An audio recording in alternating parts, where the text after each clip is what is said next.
Est-ce que vous en avez pas marre de voir Nicole Kidman, Brad Pitt, Léa Seydoux, Robert Pattinson, Marion Cotillard et compagnie vous vendre des parfums et des sacs à main qui coûtent le prix d'un rein? Et est-ce que vous trouvez pas que c'est un peu triste pour le cinéma? Parce que moi oui, et je vais vous expliquer pourquoi ça m'énerve.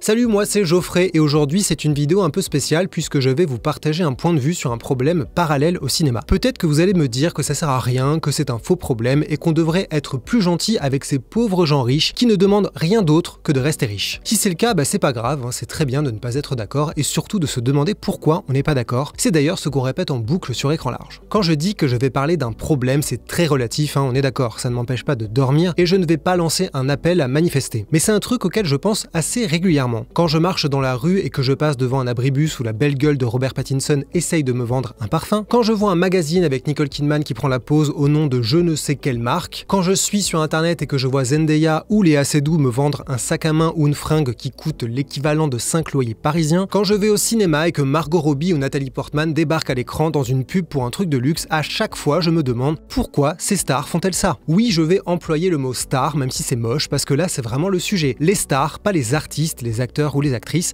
mais les stars du côté du business, de l'image et de l'argent. On va évidemment parler d'argent puisque c'est la réponse que vous allez me sortir. Pourquoi elles font ça? Pour la thune. Alors oui, mais pour moi, on ne peut pas s'en contenter. Les sommes exactes sont rarement confirmées, mais on entend régulièrement parler des salaires mirobolants des stars. 3 millions de dollars pour Nicole Kidman dans l'énorme publicité Chanel de Baz Luhrmann en 2004 qui surfait sur le succès de Moulin Rouge. 5 millions de dollars pour Leonardo DiCaprio avec une pub pour une marque de téléphone chinoise diffusée uniquement en Asie. 4 millions pour Brad Pitt avec Heineken en 2005, 7 millions chez Chanel en 2012. Entre 6 et 10 millions pour Emma Stone chez Louis Vuitton pendant 2 ans, 10 millions pour Kate Blanchett en égérie du parfum Armani, 12 millions pour Robert Downey Jr. pour une marque de téléphone à Taïwan, 20 millions pour Catherine Zeta-Jones égérie pendant 2 ans d'une marque de téléphone, et on a eu la campagne Pepsi autour de Beyoncé qui a coûté 50 millions dont une partie est allée dans la poche de la chanteuse. Je pourrais vous citer encore plein d'exemples qui donnent envie de rire ou vomir ou les deux. Faut donc se dire que tourner une pub, faire une séance de photos, apparaître dans quelques événements par-ci par-là pour sourire et donner des interviews promo, ça rapporte gros. Un exemple, Robert Pattinson aurait signé un contrat de 12 millions de dollars pour 3 ans à prêter son image et un peu de son temps chez Dior, alors qu'il a touché 3 millions pour le film The Batman. Ça permet de comprendre pourquoi autant de stars succombent aux contrats publicitaires. Surtout que ça s'inscrit dans la durée. Charlize Theron, par exemple, a été le visage de Dior J'adore pendant 20 ans, bordel de chiottes. Apparemment, le contrat valait 5 millions par an au début, ce qui veut dire qu'elle a certainement gagné 100 millions au total, et probablement plus puisqu'ils ont forcément renégocié en cours de route. D'autant qu'elle continue chez Dior. Rihanna est certes devenue le nouveau visage de Dior J'adore, mais Charlize Theron reste comme égérie pour des produits de beauté et des bijoux. Même chose avec George Clooney et Nespresso. Ce serait dans les 40 millions depuis qu'il a commencé au début des années 2000. Après, il y a aussi des limites dans ce système. Se payer une star, c'est parfois à double tranchant. Un exemple assez drôle avec Angelina Jolie. En 2005, elle a signé un contrat avec la marque St. John, qui est sûrement connue mais moi je sais pas ce que c'est, et ça ne s'est pas déroulé comme prévu. En 2008, tout était terminé et la marque expliquait le problème. La star avait fait de l'ombre à la marque. Pourtant, ça leur avait coûté 12 millions de dollars. En tout cas, vous avez sûrement saisi l'ironie dans tout ça. On dit que ces stars font ça pour l'argent et quand on les voit faire la promo d'un téléphone ou d'un soda, c'est sûr qu'on peut difficilement imaginer que c'est pour autre chose. Pourtant, je pense pas qu'elles aient besoin d'argent.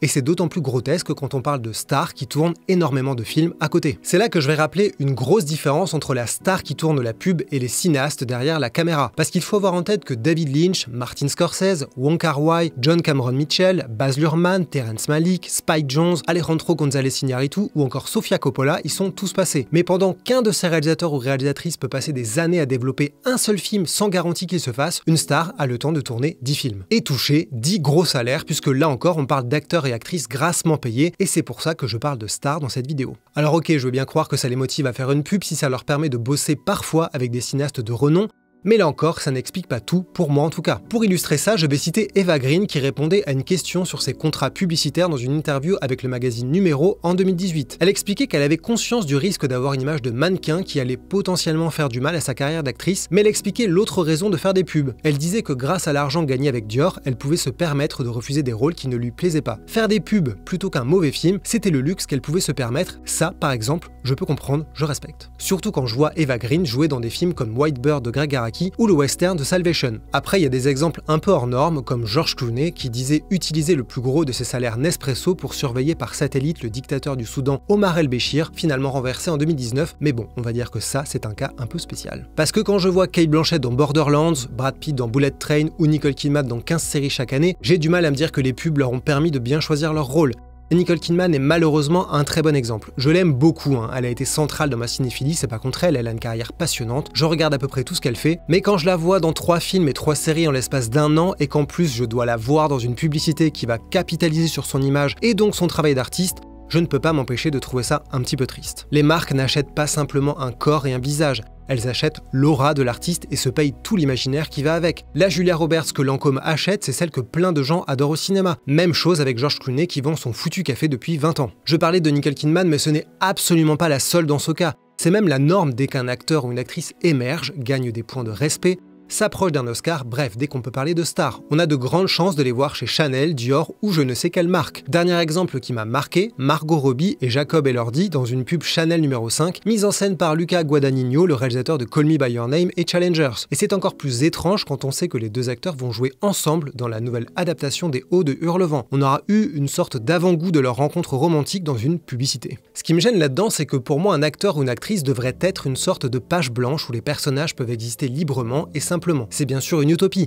Les acteurs et actrices traînent déjà leur propre filmographie de film en film, avec des rôles qui leur collent à la peau. Mais ça, à la limite, c'est une déformation normale du métier. Alors que les pubs, pour moi, c'est un peu comme le côté people du cinéma. Ça vient court-circuiter l'imagination. Quand on voit telle personnalité débarquer à l'écran et incarner un personnage, je sais pas, pauvre, malade, moche ou je ne sais quoi, ça peut être un peu curieux d'avoir des images d'une publicité incrustées dans la tête. Alors je dis pas que c'est impossible ou insurmontable, j'ai vu beaucoup trop de fois la pub Dior avec Charlize Theron, et pourtant j'ai aucun problème à l'apprécier dans Mad Max Fury Road. Mais quand j'y réfléchis de manière un peu plus abstraite peut-être, je trouve ça un peu étrange. Et je me dis que parfois ça peut dériver jusqu'à être vraiment gênant. C'est là que je vais mentionner l'excellente Cécile de France qui avait très bien expliqué le souci sur le plateau de C'est à vous en 2015. Il y a quelque chose que vous n'avez jamais accepté de faire et que vous regrettez que certaines actrices fassent, c'est de devenir égérie de marque de luxe. Non, je regrette pas du tout. Mais... c'est juste que c'est pas ma culture. Je me considère comme une artiste. J'aurais beaucoup de mal à voir mon visage avec une marque en dessous. Je peux pas, je fais pas ce métier pour ça en fait. Si je vais un peu plus loin, je pourrais aussi m'attarder sur la force de frappe des publicités. Régulièrement, quand on critique un film considéré comme un simple divertissement, pour ce que ça veut dire, des gens s'agacent et nous disent qu'on devrait apprendre à débrancher notre cerveau. Comme s'il fallait mettre en pause des fonctions intellectuelles et de réflexion pour se divertir. Alors non seulement c'est un peu méprisant, il me semble, pour ces films, parce que c'est un énorme boulot de créer un vrai bon divertissement, mais en plus c'est quand même sacrément inquiétant. Il faudrait en gros moins réfléchir et bouffer certains trucs sans se poser de questions, comme si ces films ne racontaient rien, n'envoyaient aucun message, n'exprimaient rien sur le monde. Pour moi, c'est un peu comme si on demandait de regarder une éclipse sans lunettes parce que c'est pas le soleil, c'est juste une éclipse, donc il n'y a pas de risque. S'il y a bien une chose sur laquelle on est d'accord chez Écran Large, c'est que tous les films et toutes les œuvres en général racontent quelque chose du monde et expriment un point de vue. Parfois c'est ultra évident, ultra explicite et c'est le cœur du projet, et parfois c'est juste une somme de choix quasi invisibles qui sont montrés comme une norme, presque comme des non-choix, mais ça aussi ça raconte quelque chose. Tout raconte quelque chose et rien n'est réellement vide de sens. Donc on pourrait me dire que la publicité, on s'en fout, on peut débrancher son cerveau et regarder ça passivement en attendant son bus, sa séance de cinéma ou une vidéo sur la chaîne YouTube d'Écran Large par exemple. Et d'ailleurs, regarde cette super transition, si vous avez envie de nous soutenir, n'hésitez pas à vous abonner à Écran Large. Pour quelques euros par mois, vous aurez accès à des articles exclusifs et vous nous permettrez de continuer à exister et faire des vidéos de ce genre. Les détails sont dans la description de la vidéo. Pour revenir au sujet, moi je pense que la publicité c'est évidemment et éminemment politique qu'on le veuille ou non.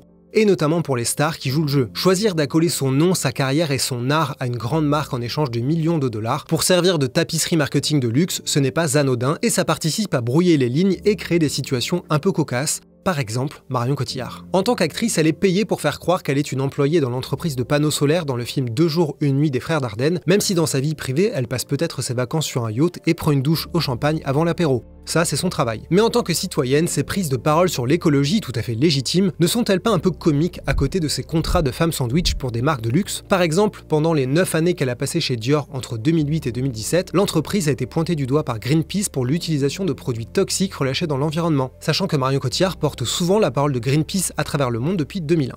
Hi, I'm Marion Cotillard. I'm here in the Antarctic with Greenpeace on a mission concerning the oceans. C'est tellement évident que plein de gens se sont agacés de cette espèce d'hypocrisie, avec notamment un article de Libé titré « Marion Cotillard est-elle un boulet pour la cause environnementale ?» qui revient sur quelques cascades très périlleuses entre ce qu'elle dit et ce qu'elle fait. Et l'actrice a déjà répondu à quelques-unes de ces critiques en expliquant par exemple que l'argent qu'elle gagne lui permet de soutenir les causes qui sont importantes à ses yeux et qu'il y a donc une sorte de cohérence là-dedans, en tout cas selon elle. Personne n'est parfait, on est d'accord, on est tous plein de contradictions et de paradoxes, mais ici c'est plutôt une question de tendre le bâton pour se faire battre. Là encore, j'ai rien contre Marion Cotillard et d'ailleurs je comprends pas la violence de pas mal de commentaires à son sujet. Je la cite en exemple, mais ce n'est absolument pas la seule. Leonardo DiCaprio illustre lui aussi très bien tout ça. Quand il a reçu son Oscar pour The Revenant, il a parlé de l'écologie et de la pollution, alors que ça fait des années que ses voyages en jet privé ou en yacht sont pointés du doigt, et qu'il fait des pubs pour des marques comme Fiat ou plus récemment Rolex. Après c'est sûr qu'on pourra aller très loin avec ce raisonnement. Après tout, l'écologie est loin d'être une boussole dans l'industrie du cinéma, que ce soit sur les tournages ou durant la promo. Sauf dans des cas particuliers comme James Cameron qui a décidé de réduire au maximum le bilan carbone des suites d'Avatar. Enfin bref, je m'égare. On pourrait débattre de la responsabilité des artistes dans tout ça, mais je parle plutôt de tout le système autour de la publicité dans le cinéma. Bien sûr, je peux imaginer le plaisir de collaborer avec des créateurs et créatrices de mode